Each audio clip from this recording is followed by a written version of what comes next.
माह रमजान मुबारक का चांद नजर आ गया है। ये ऐलान सुनते ही इंशाअल्लाह आशिकाने रमजान के दिल खुशी से झूम उठेंगे, चेहरों पर ताजगी आ जाएगी, मस्जिदों की रौनक बढ़ जाएगी। तरावी का सिलसिला, फर्ज नमाजें, कोई नवाफिल की कसरत कर रहा होगा, तो तिलावत कुरान का फैज उठा रहा होगा, सहर इफ्तार की रौनकें होंगी। रोजाना बाद असर बाद तरावी इंशाअल्लाह आलमी मदनी मरकज फैजान मदीना में 2 मदनी मुजाकरों की भी इंशाअल्लाह तरकीब होगी, उसकी भी बहारें होंगी।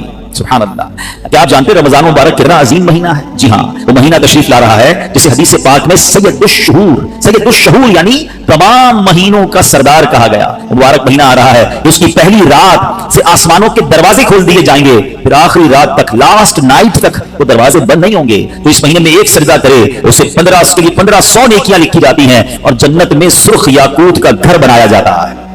अल्लाह अकबर। समझ आ रही है बात? एक सजदे पर 1500 नेकियां और एक ही सजदे पर सुर्ख याकूत का जन्नत में घर। अब सोचिए जो नफिल पढ़ते हैं, जो पूरी तरावी पढ़ते हैं, हर सजदे पर क्या कुछ हासिल कर रहे हैं। उन्हें सोचना चाहिए जो तरावी में सुस्ती कर जाते हैं, नवाफिल में सुस्ती करते हैं। दिल पर चोट करने के लिए जुमला कह देता हूं, बाकी फिर आगे चलते हैं कि अगर ये कह दिया जाए कि माह रमजान में जो जितने सजदे करेगा उसे उतने 1000 रुपए मिलेंगे, तो बताएं कितने सजदे करेंगे? अच्छा जनाब, जो माह रमजान में पूरी तरावी पड़ेगा उसे जनाब औरंगी की एक बड़ी सोसाइटी में एक प्लॉट दिया जाएगा, 20 रकात पूरी पड़े, मतलब कि 20 के बाद कहीं कुछ और भी पढ़ लेता हूं, एक पूरा प्लॉट मिल जाएगा हर सजदे पर।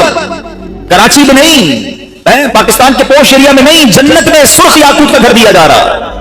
तो कितने सजदे करने चाहिए रमजान में? हमारे न्यारे हो गए ना, इतना आसान। सुभान अल्लाह। और सुनो, वो महीना आ रहा है कि जो माह रमजान का पहला रोजा रखता है इसके पिछले गुनाह माफ कर दिए जाते हैं। सुबह से शाम तक 70,000 फरिश्ते उसके लिए दुआएं मगफिरत करते हैं। आज दुनिया में पता है हम किसी बड़े बुजुर्ग शख्स को ढूंढ रहे होते हैं, तो किसी आलिम दीन से प्यार होता है, किसी पीर साहब से मोहब्बत होती है, बंदा कहता है जाके यार इनसे दुआ करवा लूं, मेरा काम हो जाएगा। अल्लाह के फरिश्ते, और वो भी कितने, 70,000 सुबह से शाम तक रोजादार के लिए दुआएं कर रहे हैं। सुभान अल्लाह। जिसमें नफल का सवाब फर्ज के बराबर, फर्ज का सवाब 70 गुना बढ़ा दिया जाएगा। रमजान मुबारक की जब पहली रात आती है, अल्लाह पाक इस उम्मत की तरफ नजर रहमत फरमाता है, और जिस पर अल्लाह नजर रहमत फरमाए उसे कभी अजाब ना देगा।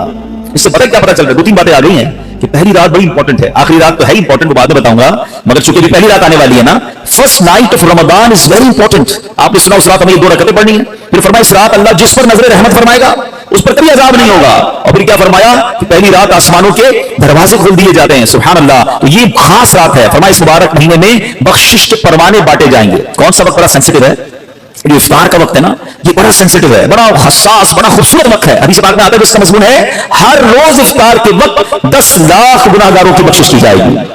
और इस मुबारक महीने में जब जुमा आएगा ना, कल भी जुमा है मगर वो शाबान का है, इंशाअल्लाह अल्लाह रमजान तक हमें जिंदा रखे, सेहत और आफियत के साथ अता फरमाए।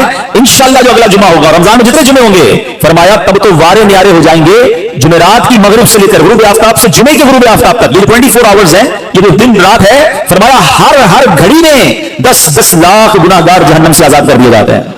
और वो भी कौन से? जिन पर जहन्नम वाजिब हो चुकी थी, गुनाहों की वजह से जिन पर जहन्नम वाजिब हो गई, वो गुनाहगार बख्शे जाएंगे। अल्लाह अकबर। अब सोचो ये रमजान कैसा महीना है, इसकी कितनी खुशी होनी चाहिए, कितनी प्रिपरेशन होनी चाहिए। इफ्तार का वक्त इतना नाजुक वक्त है कि 10 लाख बख्शे जा रहे हैं। हम इफ्तार में किस काम में लगे रहते हैं? भाई समोसे आगे के नहीं आए, पकौड़े आगे के नहीं आए, शरबत कहाँ है, दही बल्ले कहाँ है, फला चीज कहाँ है, घर में अफरा तफरी मची होती है। प्लीज ट्राई टू अंडरस्टैंड, ये इफ्तार का वक्त मांगने का वक्त है, गिड़गिड़ाने का वक्त है, आंसू बहाने का वक्त है कि मौला आज 10 लाख बख्शे जा रहे हैं, उन बख्शे जाने वालों में मेरा भी नाम लिख दे। काश सारे घर वालों को भी कह दिया करो कि छोड़ दे किचन के काम, बैठ गया, जो हो गया तैयार ठीक है, ये आखिरी 10-15 मिनट। सुभान अल्लाह। कराची वालों को तो और फायदा ये है कि ऐन उसी वक्त आलमी मदनी मरकज में एक अजब समा होता है, एक आंसुओं की बरसात है, एक दुआओं का सिलसिला है। हमारा तो टाइम भी मैच होता है ना, पंजाब वाले या दुनिया के दूसरे मुल्क वालों का इफ्तार का वक्त नहीं होता, हमारा तो एग्जैक्ट इफ्तार का वक्त वही होता है। तो क्या ही अच्छा हो कि बाप भी बैठा हो, माँ भी बैठी हो, बच्चे भी बैठे हो और हाथ उठे हुए हो, अल्लाह की बारगाह में इल्तिजाए हो, अल्लाह हमारा घराना तेरे दरबार में हाजिर है, अल्लाह इफ्तार का वक्त है, 10 लाख बख्शे जाएंगे। इस बख्शे जाने वालों में हमारी फैमिली का, हमारे घर बार का नाम लिख दे। तो मेरे इस्लामी भाइयों, पर्दे में जो इंटरनेट पर इस्लामी बहनें सुन रही हैं, बाद में सुने, कुछ ऐसा इंतजाम घर में करें कि 10-15-20 मिनट पहले अब सारे कामों से फारिग हो जाए, अब दुआओं में गुजारें। इफ्तार का वक्त, इफ्तार से पहले भी दुआ करें, मगर जो खास मकबूलियत की घड़ियां हैं वो ऐन इफ्तार के बाद हैं। इफ्तार में लग जाते हैं हम, खजूर खा ली, पानी पी लिया, दोबारा हाथ उठाएं, दोबारा मांगे, ये वक्त है मांगने का, ये कबूलियत की घड़ियां हैं। अल्लाह करे कि हम इन लम्हात को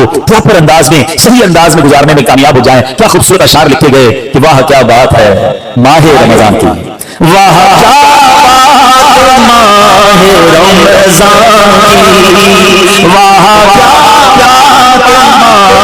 रमजान की, आया रमजान आ गया रमजान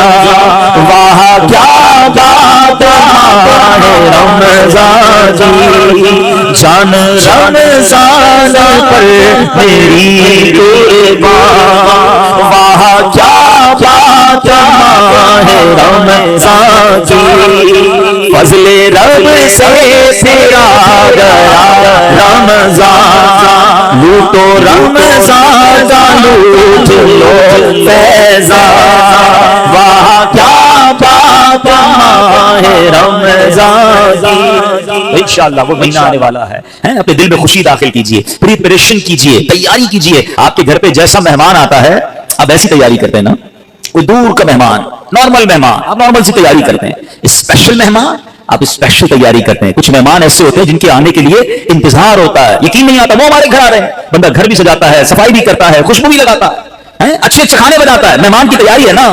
تو رمضان یہ رب کی طرف سے ہمارے لیے مہمان آ رہا ہے، ہماری بخشش کروانے آ رہا ہے، ہمیں اپنے آپ کو سجانا ہے، اپنے اپنے کردار کو سجانا ہے، اپنی صحت کا بھی اس لیے خیال رکھو کہ میں اب ایسے الٹے سیدھے کھانے نہ کھاؤں رمضان سے پہلے۔ پتہ جس کی شادی ہونے والی ہوتی ہے تو دولہے کو لوگ کہتے ہیں بھائی ذرا خیال رکھنا، شادی والے دن بیمار مت ہو جانا، ایک ہفتہ پہلے سے احتیاط کرواتے ہیں، زیادہ سفر نہیں کرواتے، زیادہ تھکن والا کام نہیں کرواتے۔ تو کیا ہی اچھا ہو کہ ماہ رمضان سے پہلے ہم اپنی صحت کا خیال رکھیں، تھوڑا سا ریسٹ کریں، مجھے روزے رکھنے ہیں، مجھے انشاءاللہ تراویح پڑھنی ہے، اپنے کام کاج کو ماڈیفائی کریں۔ آپ بہت بزی رہتے ہیں کاروبار میں، نوکری میں، تو کوشش کریں کہ کوئی ایسی ترتیب بنائے کہ میرا کچھ کام کم ہو جائے تاکہ میں روزے رکھ سکوں، میں عبادت کر سکوں۔ ساری زندگی پڑی ہے کام کرنے کے لیے، لیکن عجیب بات پتہ کیا ہے، اس وقت دو قسم کی تیاریاں ہو رہی ہیں۔ ہوں گے کچھ نیک لوگ جو انشاءاللہ عبادت کی تیاریاں، تلاوت کی تیاریاں، خوب روزے تراویح اور اس کے بارے میں سوچ رہے ہوں گے، مگر کچھ لوگ وہ ہیں جو اس وقت اسٹاک جمع کر رہے ہوں گے، کاروبار کیسے چمکانا ہے، کون سی آئٹم کا ریٹ بڑھ جائے گا، وہ کاروباری لوگ پیسے کمانے کی تیاری کر رہے ہوں گے۔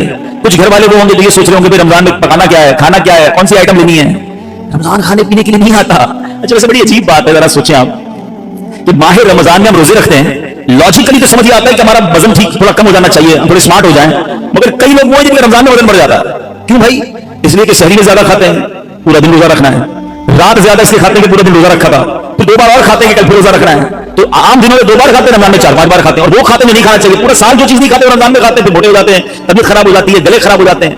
نہیں، ماہ رمضان تو کم کھانے کا مہینہ ہے، فریش ہونے کا مہینہ ہے۔ لیکن ہمارے یہاں تو فیسٹیول، اگر میں کہوں کسی کو کہ کسی غیر مسلم کو اگر رمضان میں دورہ کرا دیا جائے پاکستان کے مختلف شہروں کا اور کہیں بتاؤ کیا کیا آپ نے دیکھا، تو کہہ رہا لگتا ہے مسلمانوں کا کوئی کھانے پینے کا تہوار آ رہا ہے۔ کہ میں جس مٹھائی کی دکان پہ گیا وہ رش تھا، جس پکوڑے کی دکان پہ گیا وہ لائنیں لگی تھی افطار سے پہلے، اور بورڈ لگے ہوئے تھے سحری آفر، افطار آفر، تو لگتا ہے مسلمانوں کا کوئی کھانے پینے کا سالانہ تہوار آتا ہے۔ کتنی عجیب بات ہے یار، جس مہینے میں پورا دن کھانے پینے سے رکنا ہے، اس مہینے میں سارا دن رات کھانے پینے کی باتیں ہو رہی ہوتی ہیں۔ مجھے بتائیں نا، ہم اب دوست آپس میں ملتے کیا بات کرتے ہیں؟ یار سنا بات سحری کہاں کرنی ہے، اچھا بھائی افطار کہاں کرنا ہے، رات کدھر چلنا ہے کھانے کے لیے۔ ارے بھائی یہ بات کون کرے گا؟ تراویح کدھر پڑھنی ہے، آج تلاوت کدھر کرنی ہے، تہجد کہاں پڑھنی ہے، ان میں دین کی محفل کدھر سجی ہوئی ہے، ذکر و اذکار میں آج بیٹھ کے کدھر کرنا ہے، آج مل کے اللہ کی بارگاہ میں گر گڑا کر دعائیں کہاں کرنی ہے، گفتگو کیوں نہیں ہوتی؟ ماہ رمضان تو نیکیوں کا اجر بڑھا دیا گیا، مگر دماغ میں ایک ہی بات گھوم رہی ہوتی ہے کہ دوسری آج کل کھیل کود شروع ہو گیا رمضان میں۔ ایسا نہ کریں۔ ماہ رمضان کے کیسے کیسے فضائل ہیں ذرا سنیے گا۔ معراج شریف کی روایات میں ہے، معراج کے دولہا مکی مدنی مصطفیٰ صلی اللہ تعالی علیہ وسلم نے سدرۃ المنتہا کے قریب ایک فرشتہ دیکھا۔ آپ فرماتے لم ار مثلہ، لم ارى مثلہ، یعنی ایسا نرالا فرشتہ میں نے کبھی نہیں دیکھا۔ نبی پاک فرما رہے ہیں، تو آپ فرماتے ہیں کہ میں نے ایسا نرالا فرشتہ کبھی نہیں دیکھا تھا، جب تسبیح کرتا تھا تو اس کی ایسی خوبصورت آواز تھی کہ اس آواز سے عرش میں جھوم اٹھتا تھا۔ میں نے جبریل سے پوچھا ایو خلقی ھذا، اے جبریل یہ کون سی مخلوق ہے؟ عرش کی حضور یہ ایک فرشتہ ہے جو حضرت آدم علیہ السلام سے 2000 سال پہلے پیدا کیا گیا تھا۔ میں نے پوچھا اس سے پہلے یہ کہا تھا؟ عرض کیا اللہ پاک نے عرش کے نیچے جنت میں ایک جگہ بنائی ہے، یہ وہی ہوتا ہے۔ حضور آج آپ کے دیدار کے لیے حاضر ہوا ہے۔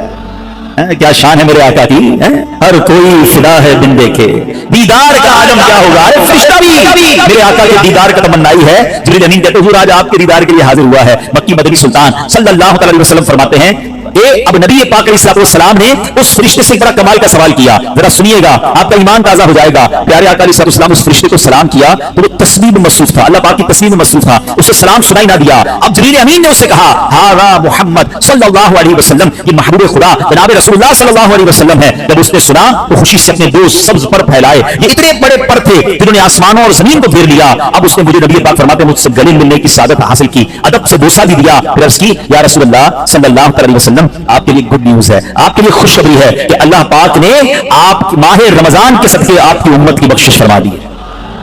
उस फरिश्ते ने नबी पाक को खुशखबरी अर्ज की, हुजूर आपकी उम्मत को अल्लाह ने माह रमजान के सदके बख्श दिया है। सुभान अल्लाह। नबी हाशमी सल्लल्लाहु अलैहि वसल्लम मजीद फरमाते हैं, उस फरिश्ते के सामने 2 संदूक रखे हुए थे जिन पर हजारों तारे लगाए हुए थे। मैंने पूछा इन संदूकों में क्या है? उस फरिश्ते ने अर्ज की, इन संदूकों में आपकी उम्मत के रोजादारों के लिए जहन्नम से आजादी के परवाने हैं।